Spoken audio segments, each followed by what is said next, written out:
Hello, good morning and welcome students. तो आज हम अपने programming C video lecture series में अपने नेक्स्ट यूनिट की तरफ मूव करेंगे। अभी तक हमने कंट्रोल स्टेटमेंट के बारे में पढ़ लिया है, जिसमें हमने लूप्स और लूप से रिलेटेड बहुत सारी एक्सरसाइज हमने परफॉर्म की। बहुत सारे प्रोग्राम हमने यहाँ पे बनाए और उनको एग्जीक्यूट करके देखा। तो चलिए अब नेक्स्ट टॉपिक, एक नया टॉपिक हम यहाँ पे चूज़ कर रहे हैं जो आपके सिलेबस का भी पार्ट है। तो let's see what all topics we have in our new unit. तो यहाँ पे अगर हम देखें, जो हमारी यूनिट 8 है, दैट इज एरे। इसमें हम सबसे पहले देखेंगे एरे होते क्या हैं, कैसे हम एरे बनाते हैं, कैसे डिक्लेयर करते हैं, कैसे हम एरेज को इनिशियलाइज करते हैं। इसमें मल्टीपल कॉन्सेप्ट हैं एरे में। एरे का सेग्रीगेशन डिफरेंट टाइप से कर रखा है। सबसे बेसिक लेवल के जो एरे होते हैं उनको हम बोलते हैं one dimensional array. Then we have two dimensional array. After that we can create array with the help of character.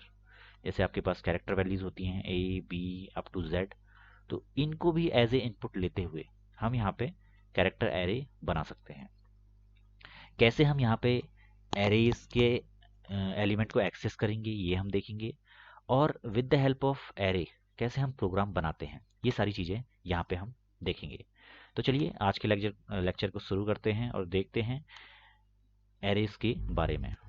तो सबसे पहले वन डायमेंशनल एरे होते क्या हैं एंड उसको कैसे हम डिक्लेयर करते हैं, कैसे हम इनिशियलाइज करते हैं। तो अभी तक आपने जितने भी अपने वेरिएबल्स देखे हैं, लेट सपोज मैं एक वेरिएबल यहाँ पे बनाऊं, इंट, एक इंटीजर टाइप का वेरिएबल मैं यहाँ पे बना रहा हूँ, int a is equal to 1। तो ए एक ऐसा वेरिएबल है जिसमें इंटीजर वैल्यू आप एज ए इनपुट ले रहे हैं, और ये सिर्फ और सिर्फ एक वैल्यू को एकोमोडेट कर सकती है। Means either you can store 1 2 3 4 5 6 7 8 9 and up to infinity. आप कोई भी नंबर स्टोर करवा सकते हैं, मगर यहाँ पे ध्यान ये रखना है कि आपका जो वैल्यू यहाँ पे होगी वो होगी integer. So that is the difference. अब इसी के कंटिन्यूएशन में अगर आपको किसी वेरिएबल के अंदर मल्टीपल वैल्यू स्टोर करवानी है तो आप कैसे करोगे। लेट सपोज ए एक वेरिएबल है, उसके अंदर आप अगर 1 2 3 तीन वैल्यू आपको स्टोर करवानी है, तो अभी तक आपने जितना भी पढ़ा हुआ है उसके तहत आप ऐसा काम नहीं कर सकते हैं। तो यहाँ पे एरेज के कॉन्सेप्ट आए और एरेज ने इस चीज को एग्जीक्यूट करने में हमारी हेल्प की। तो एरे बेसिकली हैं क्या, ऐसे variable that can store multiple values, जो एक से ज़्यादा वैल्यू स्टोर करने में आपकी हेल्प करते हैं। For example, if you want to store 100 elements, अगर आपको 100 इंटीजर्स स्टोर करने हैं, तो आप यहाँ पे एरे की हेल्प लोगे। ठीक है, तो एरे की हेल्प से आप यहाँ पे 100 वैल्यूज को इजीली स्टोर करवा सकते हो। It is also defined as collection of similar type of data element. अगर लेट सपोज आपके पास 100 इंटीजर हैं, तो यहाँ पे अगर मैं 100 इंटीजर बोल रहा हूँ तो 100 के 100 इंटीजर सिमिलर टाइप के हैं, मींस सेम डेटा टाइप यहाँ पे मैंने यूज किया हुआ है, तो इनका एक कलेक्शन, इसको हम बोलेंगे एरे। तो देखते हैं एरे यहाँ पे कैसे बनता है। जैसे आप इंटीजर वेरिएबल बनाते हो, सिमिलर टू दैट इंट और यहाँ पे वेरिएबल, और इसके बाद स्क्वायर ब्रैकेट से आप डिनोट करोगे कि ये एक मेरा एरे है। लेट सपोज अगर मैं एक एरे बना रहा हूँ विद द नेम ए, तो मैं स्क्वायर ब्रैकेट से यहाँ पे इसको डिनोट करूंगा। ठीक है, तो ये आपका एक एरे हो जाएगा। और अगर यहाँ पे आपको एरे की कैपेसिटी भी दिखानी है, मींस एरे का साइज भी डिक्लेयर करना है, तो आप इसके अंदर उसका साइज बता दोगे, विच मीन्स कि आपका जो एरे है ए, वो collection of similar data type है, और ये 100 वैल्यूज को केटर कर सकता है, 100 वैल्यूज को स्टोर कर सकता है। तो इस तरीके से आप यहाँ पे अपना एरे बना सकते हो। तो डिक्लेयर कैसे करना है, सबसे पहले डेटा टाइप में आ गया आपका इंट, देन एरे का नाम क्या है। ठीक है, एरे का नाम है हमारा ए, देन स्क्वायर ब्रैकेट आपने यहाँ पे लगाया, देन एरे का साइज, तो एरे का साइज है 100, और यहाँ पे स्क्वायर ब्रैकेट क्लोज। तो इस तरीके से आप अपना एक एरे यहाँ पे डिक्लेयर कर सकते हैं। बहुत इजी है, फंडामेंटल थिंग है, बस आपको ध्यान रखना है जहाँ पे स्क्वायर ब्रैकेट आ गए वहाँ पे आपका एरे पिक्चर में आ रहा है, और इसके अंदर आप अपनी कैपेसिटी को दिखा सकते हो। It is important to note that the size and type of an array cannot be changed once it is declared.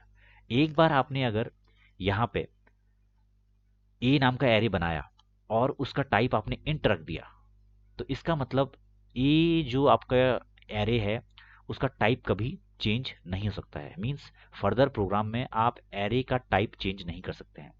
Similarly आपने जो यहाँ पे इसका साइज बताया हुआ है वो साइज भी आप यहाँ पे चेंज नहीं कर सकते हैं। तो ये ध्यान रखना है कि एक बार आपने जो भी डेटा टाइप के साथ अपना एरे बना दिया, वो डेटा टाइप उससे एसोसिएट हो जाएगा, उसी टाइप की वैल्यूज आप वहाँ पे स्टोर कर सकते हैं। एंड सेकेंड थिंग, जो भी साइज आपने यहाँ पे रखा उस साइज के साथ आपका एरे डिक्लेयर हो जाएगा।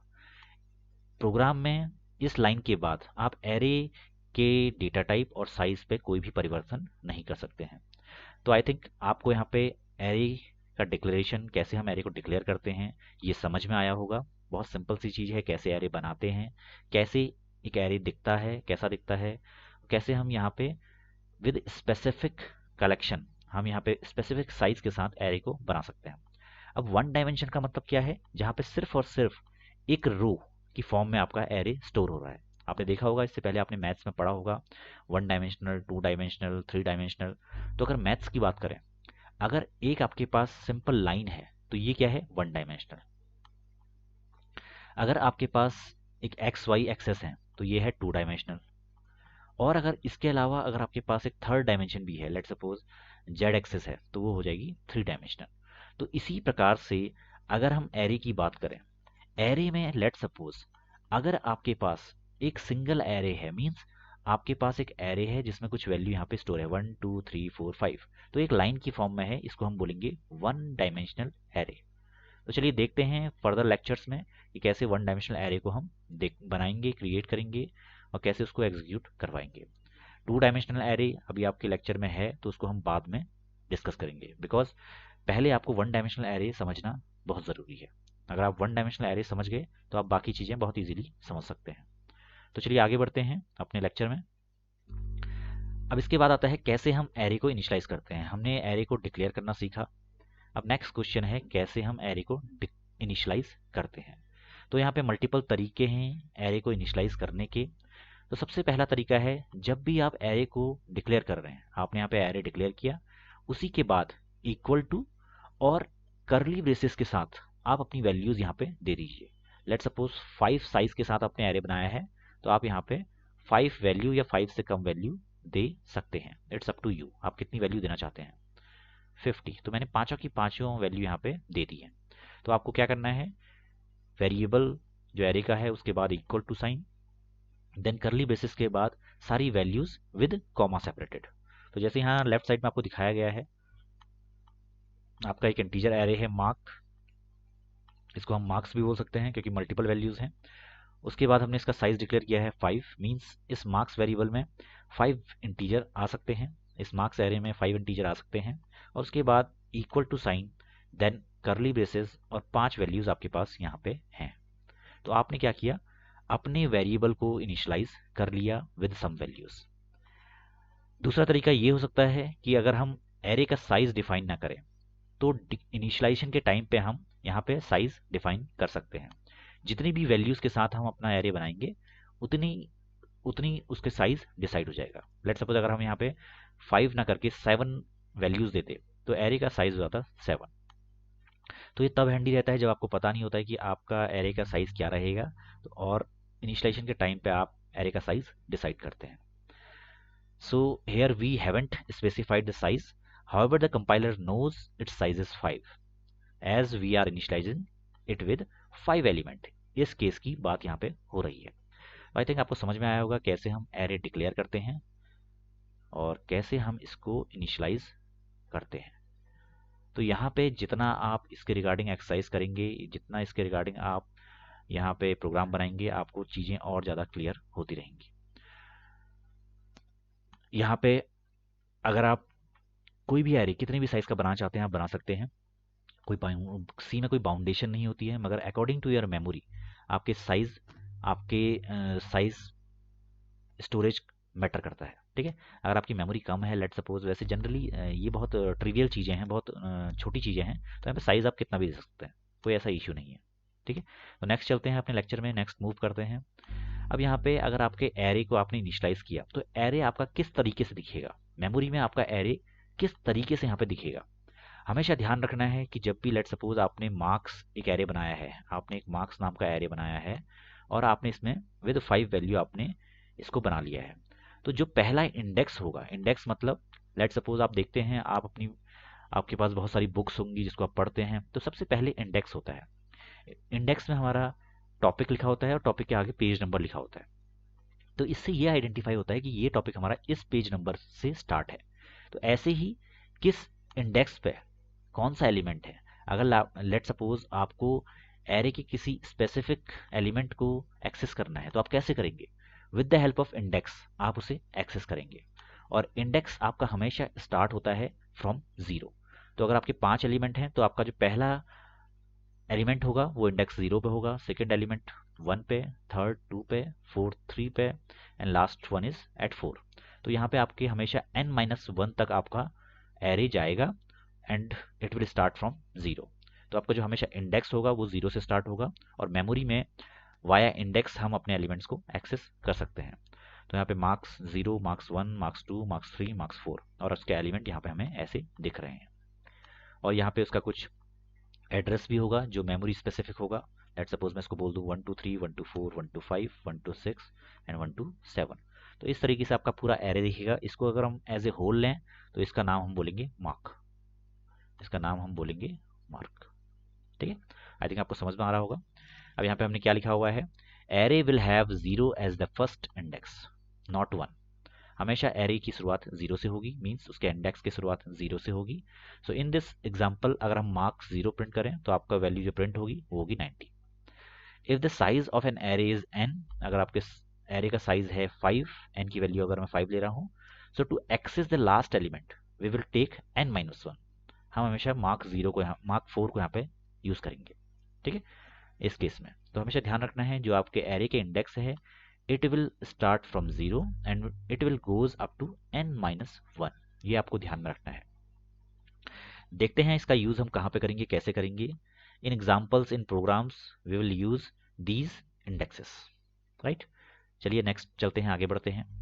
अब यहाँ पे अगर हमें अपनी वैल्यूज चेंज करनी है, लेट सपोज आपने एक एरे बनाया that is mark with values 5, आपने यहाँ पे 5 वैल्यू इनिशलाइज कर ली। अगर आपको लेट सपोज इस वैल्यू को चेंज करना है दैट इज इंडेक्स 2, आपका इंडेक्स ऐसे हैं 1 0 1 2 3 4। अगर आपको इस इंडेक्स पे पड़ी हुई वैल्यू को चेंज करना है तो कैसे करेंगे, आप मार्क और यहाँ पे इंडेक्स देंगे एंड इज इक्वल टू -1 कर देंगे। सिमिलरली अगर आपको फिफ्थ एलिमेंट को चेंज करना है टू 0 तो आप मार्क 4 करेंगे और यहाँ पे इसको 0 रख देंगे। तो जो आपका नया एरे होगा वो इस तरीके से दिखेगा आपको 1 2 3 4 5। यहाँ पे इंडेक्स होंगे 0 1 2 3 4। 0 पे आपका एलिमेंट हो जाएगा 19, 0 will be 19, 1 first index will be 10, third index will be -1 because we have changed the value, second index, third index में पे जो वैल्यू होगी वो होगी 17 एंड जो लास्ट इंडेक्स पे वैल्यू होगी वो होगी 0। So in this way we can do changes in our array. अब लेट सपोज अगर similarly on the same line अगर आपको एरे की वैल्यूज को प्रिंट करवाना है और एरेज में वैल्यूज को स्टोर करवाना है तो आप कैसे करेंगे। आपको दो फंक्शंस पता हैं, printf एंड scanf। तो इनकी हेल्प से आप क्या कर सकते हैं, आप वैल्यूज एंटर करवा सकते हैं एंड वैल्यूज प्रिंट करवा सकते हैं। तो बहुत बड़ा हेडेक नहीं है, बहुत सिंपल सी प्रोसेस है। लेट सपोज यहाँ पे मैंने विद एग्जांपल दिखाया हुआ है, अगर आपको थर्ड इंडेक्स पे थर्ड एलिमेंट और सेकंड इंडेक्स पे वैल्यू इंसर्ट करवानी है तो आप क्या करेंगे, स्कैनएफ में जैसे आप यहाँ पे किसी इंटीजर में वैल्यू स्टोर करवाते थे तो सिमिलर टू दैट है, आपने यहाँ पे इसका जो वेरिएबल है उसका नाम ले लिया और यहाँ पे आपने इसका इंडेक्स दे दिया। ठीक है, तो इस तरीके से आप क्या कर सकते हैं, यहाँ पे स्पेसिफाई कर सकते हैं कि किस एरे में और किस इंडेक्स में आप वैल्यू को इंसर्ट कर रहे हैं। ठीक है, इसके अलावा अगर लेट सपोज आपको आयत एलिमेंट को चेंज करना है, आयत एलिमेंट मीन्स लेट सपोज आपको लास्ट एलिमेंट को चेंज करना है nth एलिमेंट को, तो आप n-1 पोजीशन पे जाके वहां पे वैल्यू स्टोर करवाएंगे। और सिमिलरली प्रिंट कराते समय आपको printf स्टेटमेंट यूज करना है, %d यहाँ पे यूज करना है और यहाँ पे बस एरे का जो आपका स्टार्टिंग पॉइंट है और वहां पे कौन सा इंडेक्स ये आपको मेंशन करना है। तो इस तरीके से यहाँ पे आप एलिमेंट्स को प्रिंट करवा सकते हैं और इस तरीके से यहाँ पे आप एलिमेंट को स्कैन करवा सकते हैं, मीन्स वैल्यूज़ को इनपुट दे सकते हैं, राइट। तो आई थिंक आपको समझ में आया होगा कैसे हम वैल्यूज यहाँ पे लेते हैं एरे में और कैसे वैल्यूज़ को प्रिंट करवाते हैं। ऑन सिमिलर लाइन अगर मैं यहाँ पे आपको एक एग्जाम्पल दिखाऊं और उस एग्जाम्पल को हम कैसे यहाँ पे एग्जीक्यूट करेंगे, तो चलिए यहाँ पे मैं एक एरे ले रहा हूँ। उस एरे में मैं 5 वैल्यूज स्टोर करवाऊंगा और उन वैल्यूज को यहाँ पे प्रिंट करवाऊंगा। अगर ये हमारे पास क्वेरी है, ये हमारे पास प्रोग्राम है, इसको हमें सॉल्व करना है, तो हम कैसे करेंगे ये हमें देखना है। बहुत सिंपल सा चीज़ है। सबसे पहले आपको सेम चीज़ जो आप अभी तक करते हुए आए हैं, आपको यहाँ पे क्या करना है, सबसे पहले अपना इंक्लूड लिंकिंग सेक्शन यहाँ पे दिखाना है। मींस आपको अपनी हेडर जो लाइब्रेरीज हैं उनको लिंक करवाना है। उसके बाद आपने यहाँ पे मेन फंक्शन बनाना है। मेन फंक्शन जैसे ही आपने बनाया वॉइड मेन की मदद से, तो यहाँ पे आप जाएंगे तो आप देखेंगे आपका जो पहला स्टेटमेंट होगा वो होगा एरे का डिक्लेरेशन। आपने एरे बनाया वैल्यूज के नाम से, उसके अंदर 5 वैल्यूज आपने एज एरे का साइज ले लिया। फिर आपने यहाँ पे यूजर से पूछा प्लीज एंटर 5 इंटीजर। तो आपको 5 इंटीजर अगर आप यहाँ को प्रिंट करवाने हैं तो आपको क्या करना पड़ेगा, with the help of for loop आपको यहाँ पे एरेज में वैल्यू पुश करवानी पड़ेंगी। अब फॉर लूप में आपको जो लॉजिक डिवाइस करना है, देखिए एरे की वैल्यूज जो होंगी फ्रॉम जीरो टू 4 तक जाएंगी। एरे के जो इंडेक्सेस होंगे वो फ्रॉम 0 टू 4 तक जाएंगे। अगर हमें यहाँ पे एरेज में वैल्यू इंसर्ट करवानी है तो हम कैसे करेंगे, for i is equal to 0 से हम i is less than equal to n-1 तक जाएंगे और n हमारा क्या है, एरे का साइज है। उसके बाद हम सिंपल स्कैनफ में वैल्यूज आई के माध्यम से हम वैल्यूज ले लेंगे। तो चलिए देखते हैं, for int i is equal to 0, i is less than 5 और दैट कैन बी n-1। ठीक है, यहाँ पे हम 4 भी लिख सकते हैं लेस देन इक्वल टू करते हुए, तो ये भी काम कर सकते हैं। और उसके बाद हमने आई प्लस प्लस या प्लस प्लस आई कर लिया और वैल्यूज आई में हम वैल्यूज स्टोर करवाते रहे। सिमिलरली डिस्प्ले करवाना है तो सेम प्रोसेस, बस यहाँ पे हमें प्रिंट एफ और वैल्यूज आई हमें प्रिंट करवा देना है। अभी तक आप प्रोग्रामिंग करते हुए आए हैं तो बहुत टिपिकल चीज़ नहीं है, आप इसको बहुत इजीली हैंडल कर सकते हैं। अगर सेम थिंग अगर मुझे इस प्रोग्राम को यहाँ पे प्रिंट करना है, लेट सपोज अगर मुझे इस प्रोग्राम को यहाँ पे एग्जीक्यूट करवाना है तो एग्जीक्यूशन कैसे होगा ये हम देख लेते हैं। इसको मैं कॉपी कर रहा हूँ। कॉपी करने के बाद मैं यहाँ पे आपका जो मेरी कोड ब्लॉक की विंडो है, कोड ब्लॉक की विंडो में मैंने इसको ओपन कर लिया है और यहाँ पे इस प्रोग्राम को मैं कॉपी कर रहा हूँ। तो यहाँ पे मेरा प्रोग्राम कॉपी हो चुका है और इस प्रोग्राम को थोड़ा सा मैं फॉर्मेट कर दे रहा हूँ, फॉर्मेटिंग इसमें प्रॉपर तरीके से कर रहा हूँ। So this will be my formatting और यहाँ पे फॉर लूप के बाद मैं एक और टैब एंटर करूँगा ताकि थोड़ा सा मेरा फॉर लूप यहाँ पे बेटर दिखे।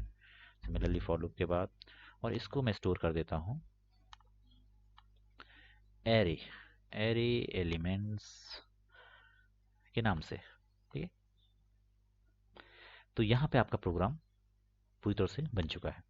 अब आप इसको एग्जीक्यूट करेंगे तो लेट सपोज मैंने यहाँ पे एग्जीक्यूट किया है तो आप देखेंगे हमारी कमांड प्रॉम्प्ट की विंडो में, कमांड प्रॉम्प्ट की विंडो में ओपन करने जा रहा हूँ तो यहाँ पे इंटर 5 इंटीजर, आपको 5 इंटीजर इनपुट करने के लिए मेरा प्रोग्राम पूछ रहा है। तो मैंने यहाँ पे वैल्यूज एंटर कर रहा हूँ। First value will be 10, second value will be 11, third value 12, fourth value 13 and fifth value 14।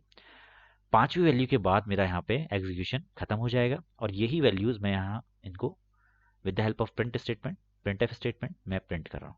तो देखिए डिस्प्लेइंग इंटीजर 10, 11, 12, 13, 14। तो इस तरीके से आप यहाँ पे एरेज में वैल्यूज इनपुट करवा सकते हैं और एरेज में वैल्यूज यहाँ पे प्रिंट करवा सकते हैं। तो आई थिंक आपको एरेज का बेसिक समझ में आया होगा कि एरेज यहाँ पे कैसे वर्क करते हैं, एरेज को हम कैसे एग्जीक्यूट करवा सकते हैं और एरेज में हम एलिमेंट को कैसे एक्सेस करते हैं। ठीक है, तो इसी की कंटिन्यूशन में जब हमें अपने नेक्स्ट लेक्चर को पढ़ेंगे उसमें हम 2 डायमेंशनल एरे, कैरेक्टर एरे, इसके अलावा बहुत सारी प्रोग्रामिंग एक्सरसाइज हम एरे पे करेंगे। तो चलिए आज के लिए इतना ही। Thanks for watching this lecture. अगर लेक्चर आपको पसंद आया है तो लेक्चर को लाइक कीजिए, वीडियो को शेयर कीजिए मैक्सिमम लोगों तक और कमेंट पोस्ट कीजिए। कमेंट में आप अप्रिशिएट कर सकते हैं, क्वेश्चन पूछ सकते हैं। हमारा टेलीग्राम का चैनल है t.me नॉलनेस्ट, मीन्स नॉलनेस्ट आपका हैंडल है। यहाँ से आप हमारा टेलीग्राम चैनल एक्सेस कर सकते हैं। सिमिलरली हमारा फेसबुक पेज है नॉलनेस्ट, यहाँ पे भी आप पेज को फॉलो करके अपडेट्स ले सकते हैं। सिमिलरली इंस्टा एंड ट्विटर, यहाँ पे भी हमारी प्रेजेंस है, तो हर जगह हमें फॉलो कीजिए। और कोई भी क्वेरी है, कोई भी आपके सजेशन है, कुछ भी आप चाहते हैं, करियर रिलेटेड गाइडलाइंस, कुछ गाइडेंस आप चाहते हैं, तो आप यहाँ पे हमें मेल कीजिए। ठीक है, पर्सनल अगर क्वेरी पूछना चाहते हैं तो यहाँ पे हमें मेल कर सकते हैं। तो आई थिंक लेक्चर आपको पसंद आया होगा, और नेक्स्ट लेक्चर मैं जल्दी ही पोस्ट करूँगा ताकि आप एरेज की डिफरेंट कॉन्सेप्ट को और अच्छे तरीके से समझ पाएँ। तो चलिए आज के लिए इतना ही। Thank you and bye.